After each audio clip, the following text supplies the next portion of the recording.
په موټر سایکل چاودنه کې 10 پاکستاني فوجیان هلاک شوي دي. سلام ستړي مشئ، زموږ پښتو ټیوب چینل ته په خیر راغلی. واقعیت په همدې ویډیو کې راسره وګورئ. د بلوچستان په خاران سیمه کې د پاکستاني ځواکونو موټر چاودنه شوې.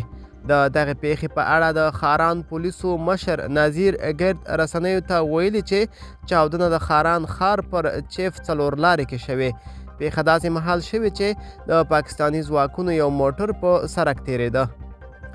د چاودنې نوعیت په یو موټر سایکل کې چاودېدونکي توکي ځای پر ځای شوي وو چې د چاودنې په نتیجه کې 12 تنه ټپیان شوي دي چې د 4 وضعیت یې نازک ښودل شوی دی.